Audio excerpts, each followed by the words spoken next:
자, 오늘은 먼저 매거진 이슈로 열어봅니다.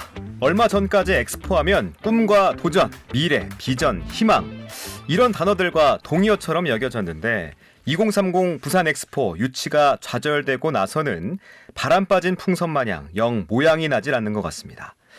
자, 이런 와중에 이웃 일본에서 오사카 엑스포를 개막했는데요. 현장에 부산 CBS 강민정 기자와 제가 직접 다녀왔습니다. 안 그래도 배 아픈데 거긴 못하러 가냐 하실 수도 있는데 생각을 좀 달리 해보면 어떨까요? 가까이에서 열리는 엑스포, 실체를 직접 확인하고 타산지석으로 삼는다면 엑스포 재추진 여부를 비롯해서 또 다른 기회와 가능성을 모색할 수 있을 겁니다. 자세한 얘기를 좀 나눠보죠. 강민정 기자 어서 오세요. 네, 강민정입니다. 오사카 잘 다녀왔습니다. 네, 반갑습니다. 네. 자, 오사카 엑스포 이제 개막한 지 열흘 정도 됐잖아요. 네. 가을까지 반년 가까이 진행되는데 우선 규모가 상당하죠. 네, 맞습니다. 2025 오사카 간사이 엑스포는 4월 13일에 개막해 10월까지 총 184일간 열리는데요. 오사카 유메시마라는 인공섬에서 열리고 있고요. 총 155헥타르, 축구장 217개 규모로 굉장히 큽니다. 참가국은 158개국이고요. 유엔과 적십자 등 국제기구도 포함되어 있고 일본 내 기업과 지자체도 500건 넘는 문화경제 행사를 준비하고 있습니다. 맞습니다. 저도 이제 강 기자와 함께 현장에 다녀왔는데 도착하면 딱 눈에 띄는 건축물이 있잖아요. 이게 상당히 인상적이었는데 어땠습니까? 맞습니다. 오사카 간사이 엑스포의 상징이라고 하겠는데요. 바로 그랜드 링이라고 하는 시설물입니다. 세계 최대의 그 목조 건축물로 못 하나 없이 조립된 구조물인데요. 기네스에도 오르기도 했고요. 둘레 2km, 높이 20m에 달하고 관람객 동선을 원형으로 유도하면서 상징성을 극대화합니다. 가족 단위 외국인들이 그 위에서 산책하는 모습이 마치 우리가 공공 예술 속을 걷는 듯 했고요. 맞아요. 네. 저도 역시 뭐 여러 전시관들을 봤지만 그 가운데서도 한국관부터 찾아보게 됐는데 길게 줄을 서서 입장을 기다리는 외국인들을 보니까 괜히 뿌듯함을 느꼈습니다. 한국관부터 좀 둘러볼까요? 네. 저희 한국관은 진심이 통했네요. 한국관 주제는 진심이거든요. 맞습니다. 네, 기술과 감성 전통이 융합된 몰입형 전시관입니다. 외벽은 그 가로 27m, 세로 10m의 초대형 LED 스크린으로 되어 있는데요. 멀리서 봐도 눈에 딱 띄고요. 내부는 3개 전시관으로 구성되어 있습니다.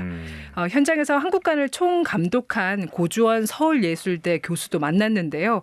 한국관 아까 말씀드렸다시피 새 전시관으로 구성되어 있어서 직접 설명 들어보실까요?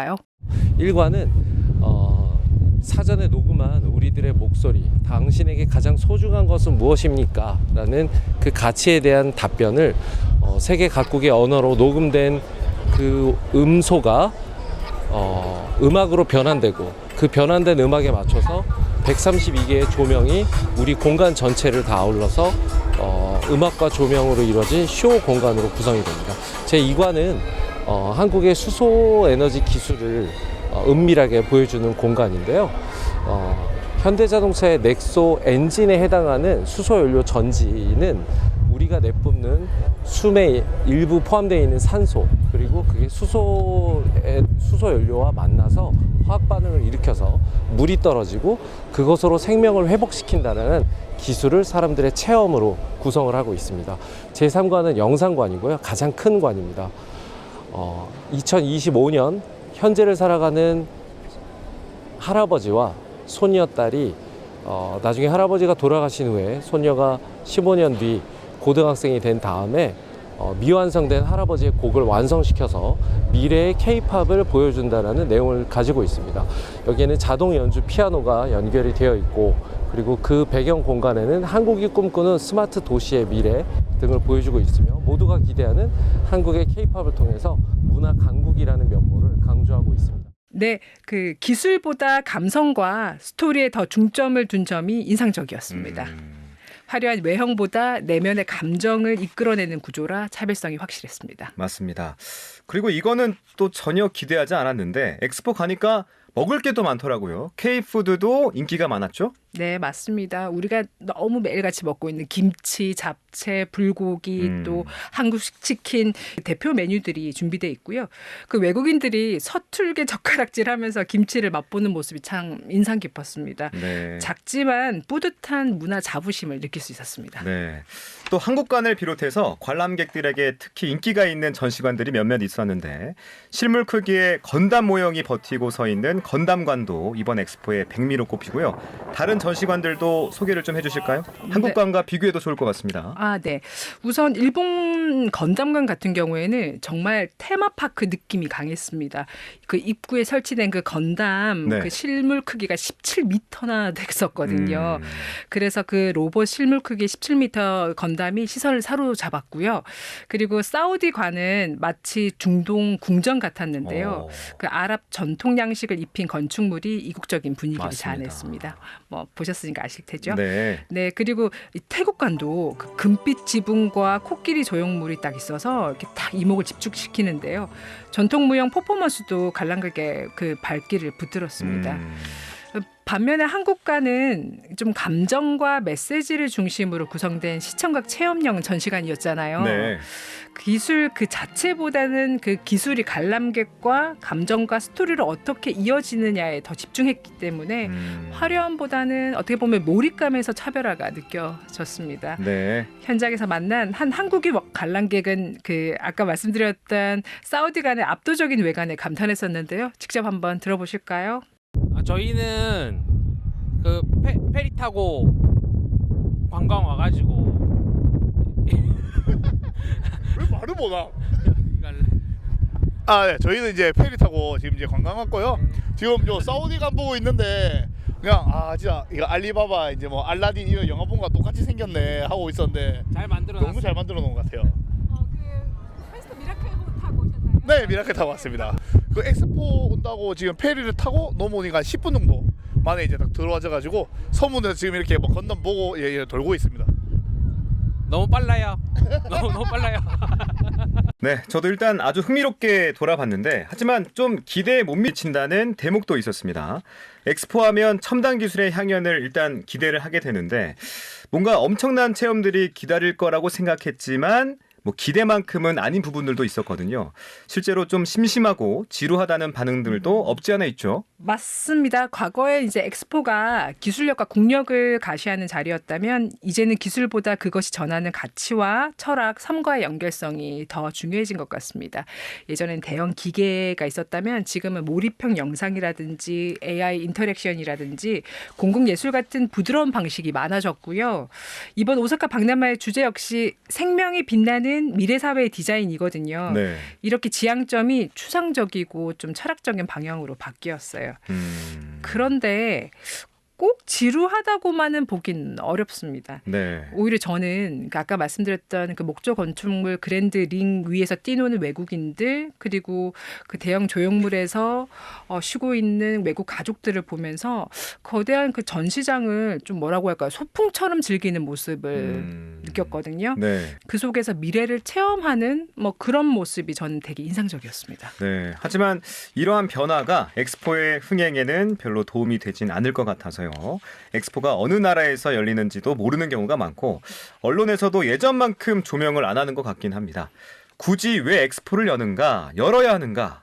저는 엑스포 현장을 둘러보면서 이런 근원적인 의문도 들었거든요. 강 기자는 어떻게 보셨습니까? 예, 맞습니다. 그 방금 짚은 것처럼 요즘 엑스포가 기술보다 가치, 체험보다 메시지에 집중하다 보니까 뭐라고 할까요? 한눈에 확 들어오는 이벤트성은 좀 다소 약해졌죠. 네.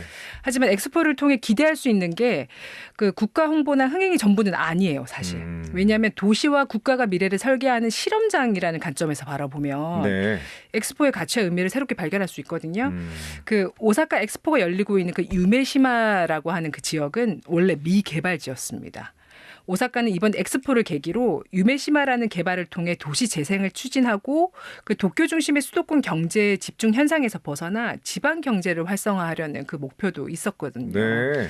그리고 마찬가지로 저희 학교는 좀 아프지만 우리와 경쟁했던 사우디아라비아의 리야드도 그 비전 2030년이라는 국가 전략에 맞춰서 석유 의존도를 좀 줄이고 경제 다변화를 추진하는 계획 속에서 엑스포 유치를 활용했고요. 안타깝게 떨어졌지만 우리 부산도 2030 엑스포 유치 역시 단순한 행사가 아니라 그 북항 재개발이라고 하는 그렇죠. 그 북항 지역에 연계된 도시 비전을 제시하는 전략적인 기획이었잖아요. 네. 그래서 앞으로 부산이 다시 엑스포에 도전하게 된다면 단순한 홍보성 이벤트가 아니라 네. 도시와 국가의 미래를 설계하는 플랫폼의 관점에서 접근해야 하지 않을까 싶습니다. 자, 백문의 불여일견 아니겠습니까? 오사카, 부산에서 멀지 않으니까 직접 한번 둘러보는 것도 좋겠습니다. 그런데 이제 오사카 엑스포 관람 꿀팁 직접 준비하셨다면서요? 꿀팁 네, 대방출해 보겠습니다.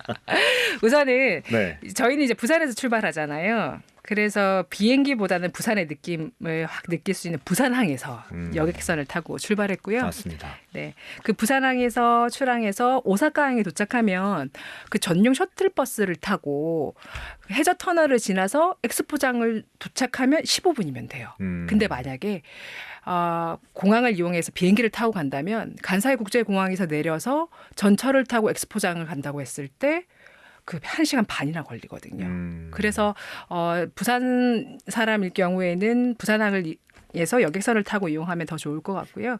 그 최근에 부산항하고 오사카항을 잇는 크루즈 선도 운항을 시작했거든요. 부산에서 출발한 관람객들이 편리하게 이동할 수 있도록 엑스포 전용 셔틀버스를 함께 운영하고 있어서 반응이 좋다고 합니다. 네. 펜스타그룹 그 김보중 상무의 얘기 들어보시죠.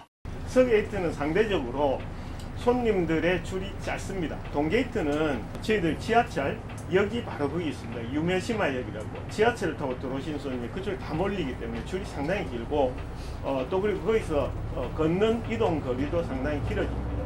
자, 아직 개장 초기여서 그런지 미숙한 운영, 관람객들의 불편을 지적하는 목소리들도 분명히 있었는데 조금씩 개선이 되는 것 같긴 합니다. 줄 서는 시간은 좀 감안하셔야 될 것 같기도 하고요. 줄 서지 않는 엑스포를 표방하고 있지만 실질적으로 저희도 가봐서 알겠지만 주요 전시관은 사전 예약 없이는 사실상 좀 이용이 쉽지는 않습니다. 한국관을 비롯해서요. 그 일본 건담관 그리고 미국관 그리고 사우디아라비아관 주요 파빌리온 전시관들은 반드시 미리 예약하시고 가시는 게 좋으실 것 같고요. 네. 엑스포 공식 홈페이지에서 입장권과 관람 예약을 하실 수 있거든요. 거기서 하시는 게 좋으실 것 같고 입장권 가격 말씀드릴게요. 성인 기준 일반 하루 종일 볼 수 있는 1일권은 7,500엔, 우리 한국 돈으로 75,000원이죠. 만약에 뭐 오전만 보시겠다, 오후만 보시겠다, 야간에도 보실 수 있어요. 그럴 때는 조금 더 가격이 저렴하고요. 여러 날을 이용하시겠다 하면 다중 입장권도 마련돼 있으니까요. 그 여행 예상과 스케줄을 짜실 때 참고하시면 좋으실 것 같습니다. 끝으로 직접 다녀오시고 나니까 어떤 생각이 드셨습니까? 네, 일단은 되게 부러웠습니다. 맞아요. 저도 똑같은 생각이 들었어요. 그렇죠. 도착하고 나서 그랜드 링을 딱 보는 순간 부산에도 이런 엑스포가 열렸으면 하는 마음이 들었습니다. 아마 다른 분들도 가시면 그 마음을 느끼실 수 있을 것 같고요. 네. 앞서도 짚었지만 기술과 콘텐츠 도시 전략이 하나로 녹아든 엑스포잖아요. 네, 단순한 네. 행사가 아니잖아요. 최근 여론조사에서 부산 시민들 65%가 엑스포를 유치하고 싶다고 하고 있거든요. 개인적으로 좀 한 번 더 힘을 냈으면 합니다. 2035년 엑스포의 경우는 지금 내년까지 유치 신청을 해야 하는데 당장 그 중국 베이징하고요. 독일 베를린에서 그 2035 엑스포 유치에 나설 가능성이 지금 제기되고 있습니다. 부산시는 아마 시민들의 의견을 수렴하고 또 전문가하고 토론회를 거쳐서 여론조사 등을 거친 다음에 재도전 여부를 결정하지 않을까 싶습니다. 네. 자, 재도전을 하더라도 만만치 않겠습니다만 그래도 부산의 미래에 도움이 되는 길이라면 고민을 좀 함께 하면 좋겠죠. 일단은 오사카에서 힌트를 좀 얻어보면 좋겠습니다. 자, 매거진 이슈 오늘은 강민정 기자와 함께 오사카 간사이 엑스포 현장 함께 좀 둘러봤습니다. 강민정 기자 고맙습니다. 감사합니다.